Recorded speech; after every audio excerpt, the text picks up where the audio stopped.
So thank you all for coming. Firstly, I have to introduce myself, apparently. So I'm Ben Morton Wright. I'm the founder and the group CEO of Global Philanthropic. And my first job this evening is to thank our hosts who are providing the venue and the wines and the food. So Boodle Hatfield, thank you very much. The other third leg of the stool in the partnership is Altrata. So this really is a three-way evening with Global Philanthropic, Boodle Hatfield and Altrata. So we'd also like to thank Altrata. And there's really three themes for this evening. They're all interwoven. And the first is something that's very deep in Global's history, because an amazing guy called Sir Duncan Rice, who's unfortunately no longer with us, but was our chairman of Europe. He was the Vice-Chancellor of Aberdeen University and a great mentor of mine. And he, at our 10th anniversary, so that was actually 12 years ago, yes, we're getting old, talked about the importance of storytelling. He said, it's all about storytelling. If you can tell stories in philanthropy, people will raise and give and be really engaged. And that's as a philanthropist as well as someone that's trying to raise money. So storytelling has always been in our DNA as a firm. The second theme is about journeys, and we've got a fair few of those coming up as well. And there's two sort of types of journey. One is the personal journey, but also physical journeys. So we have two amazing examples this evening of physical journeys, of walking and being on the water, which I think are very important. So our life journeys are another hugely important second theme. And then the third theme, which is the new bit, but dovetails very importantly on the other two old bits, is around digitalisation.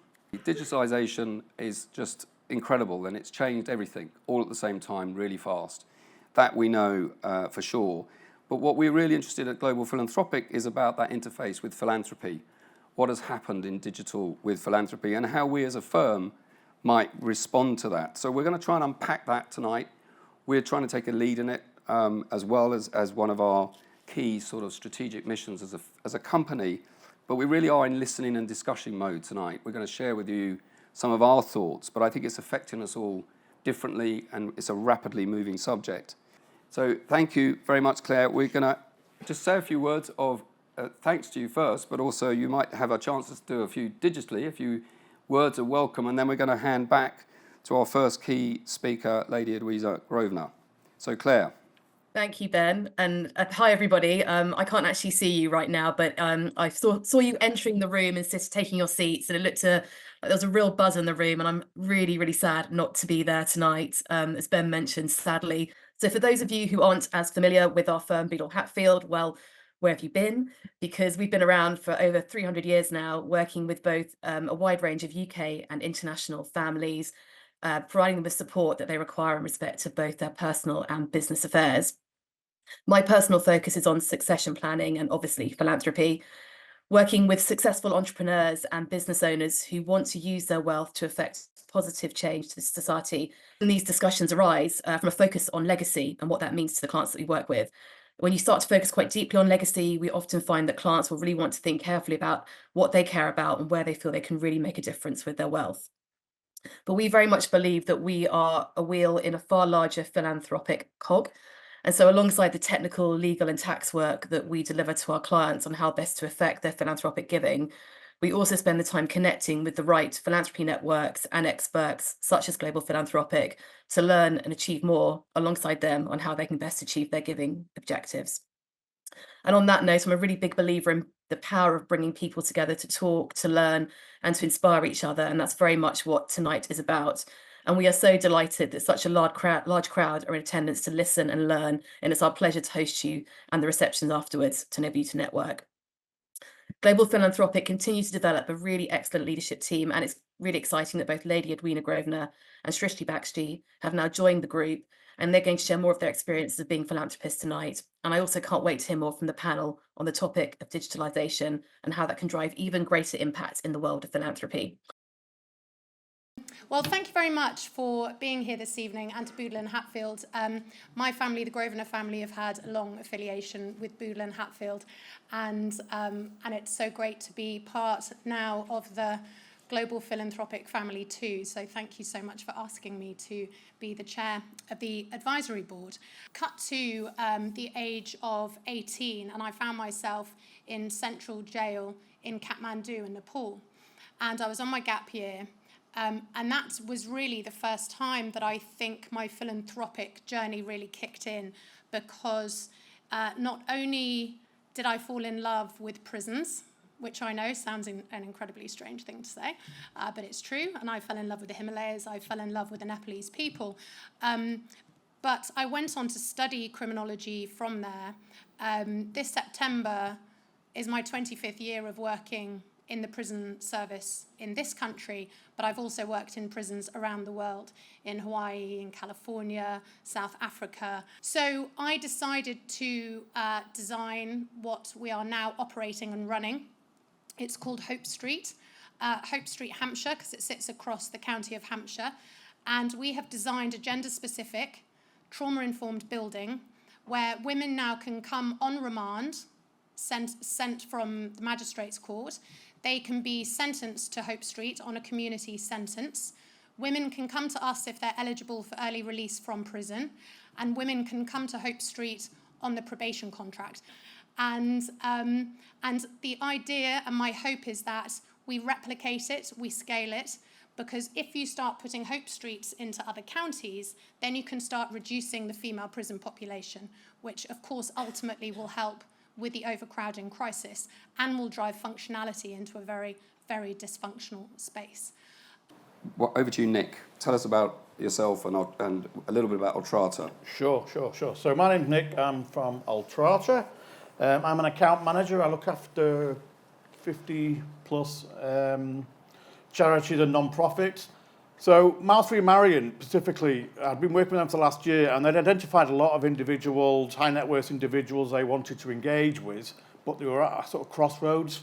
What do we do now? What do we do with these people? We've got these amazing people we want to talk with. They've got the means to give. They've got an affinity with what we do. So I started talking about one of our platforms, RelSci, which is about network mapping.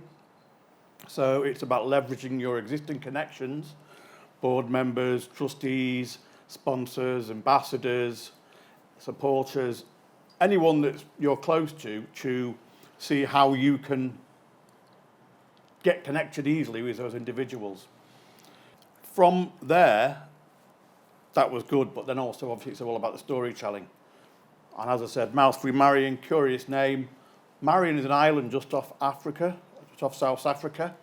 Now Marion is an island where is like a stopping post and a breeding ground for seabirds, predominantly albatrosses. If you watched not the latest series of David Attenborough, the one before that, Marion appeared on that with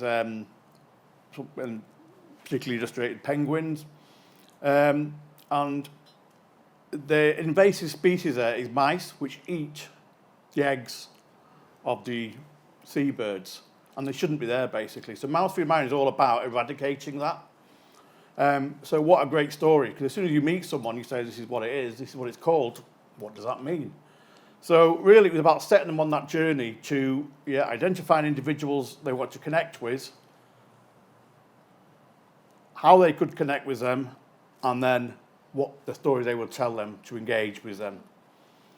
So I am Emily Thomas. I am Global Associate Director of Philanthropy and Events. I might have used up all my time just saying that title. And so Client Earth it's an environmental charity that uses the power of the law, the whole life cycle of the law, to bring around change wherever it's needed, basically, for the environment, for people, and for planet. So what does that look like in practice? It means that we support advocacy campaigns. We have 8 offices globally that work in a variety of topics, and including a second HQ, if you like, in Brussels, which is there very much to work with the EU teams that are based on the ground. We have shut down coal plants across Poland using shareholder and corporate law. So we had shares in the coal plant, and we stood up at an AGM, and this was way before. It's quite common to use shareholder law now, but we were the first to ever bring this case. And we stood up and said, we have an investment in this coal plant, and by investing in fossil fuels, this is a stranded asset, and you are not protecting our investment. And we shut that coal plant down, and it was giving off the equivalent of the same amount of carbon emissions as New Zealand was annually.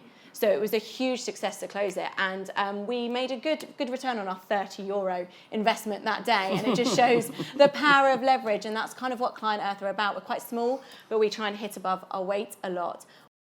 I was in Hong Kong, dabbling with the question, what's the point of me?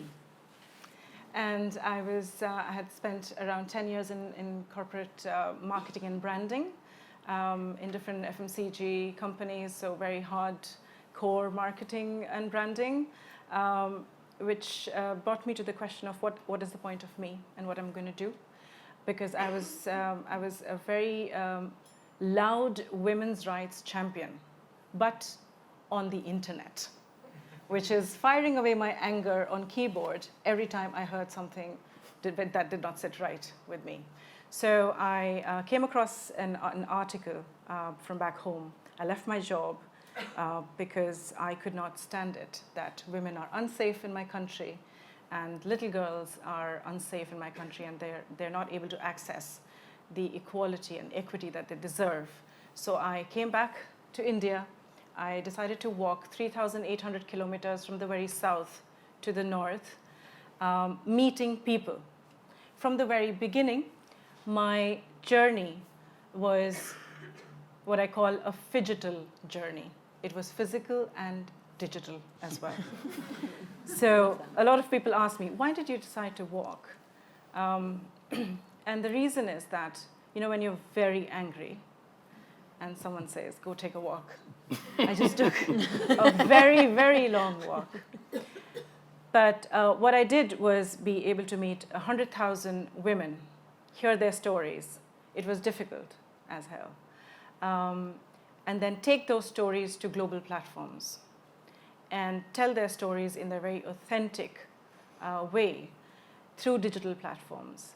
So I kind of became an expert in how to use digital in a very profound way in the impact space, and found myself in leadership positions after my journey was done in different charities, not limited to only women and children, the work that I did in India, but transcend into climate work, into education, and that's what got me to Global Philanthropic, because I felt that here is an organization where I can take this niche and my skill set to actually complement the body of work that the organization has done.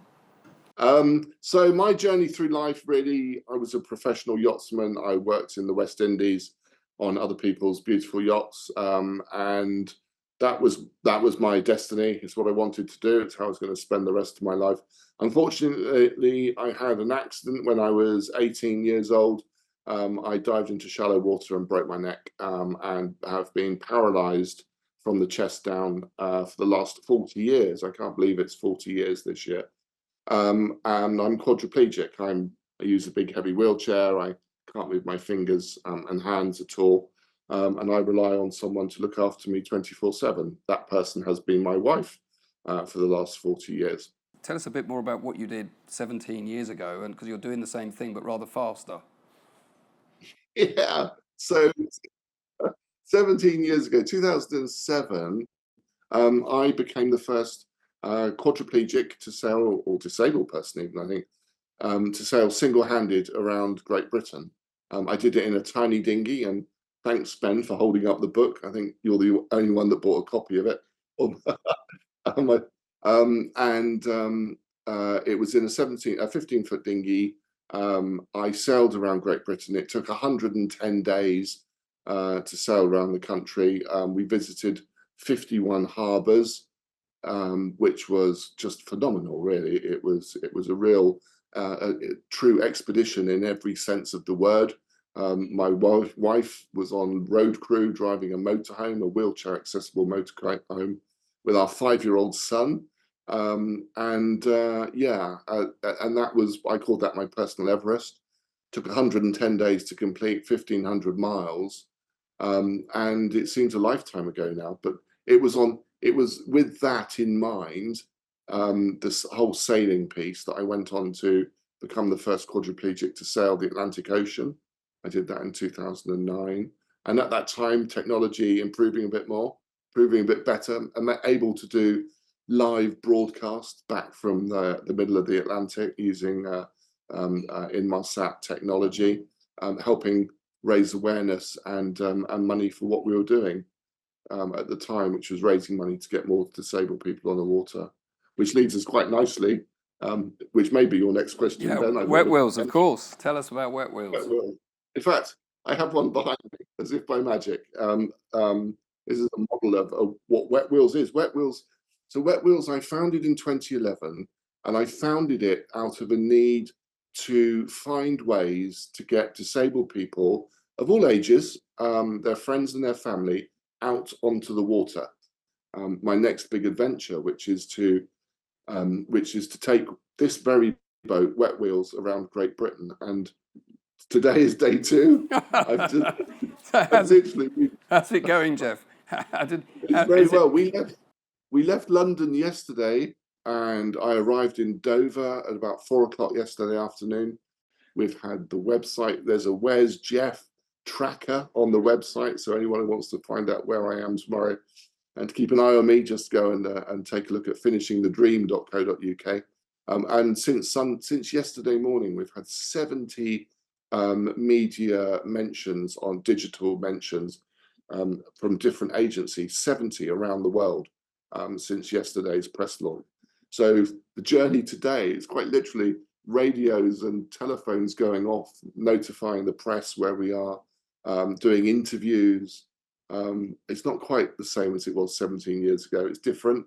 I'm loving it, and we're raising lots of awareness. We are a very small development team. I joined 6 years ago and there were only 9 of us, and there are more now, but we don't have a research facility. We don't have kind of a lot of support staff. We don't have an operations team that's much bigger than a couple of people. So we had to digitalise very quickly in terms of being able to do that research function. So there's a couple of AI tools that we use actually to put people into that tool, build up a bit of a profile about them. A lot of people, because their thinking revolves around AI is going to take over. What AI can't do is create the strategy for you. What AI can do is process all the research and the data for you in a much faster way than traditionally done. It can run a report in 10 minutes that would take a fundraiser half a day. That's what we're doing. We're not proposing something that's nice to have or a luxury. It's a solution. Ben did these interviews with a selection of people, both internally within Client Earth, but also some external companies and charities that were already based in Asia, as well as some of our trustees and a couple of our donors and ambassadors. And then that got compiled into this kind of report that I was like, what's this mic? And I would click on this mic and it would just give this amazing vox pop of someone basically verbatim saying it, and it brings it to life so much more than seeing it written down. And it also makes you, I'm a bit of a skim reader, and if you give me a 40-page PowerPoint, I'm going to skip a few slides. And what this made me do was stop, listen, absorb, think, reflect, and make some notes. And then I could just see the dots join up so much more effectively. Yeah, digital is a crowded space, and to stand out, it's tough. It's also very expensive. So in terms of my approach to it has always been from deeply understanding my target audience and only focusing on that target audience. A plan to be able to service certain channels of these content to certain kind of people. So if you're able to master that, then you'll be able to reach a much wider audience with a very tailored approach.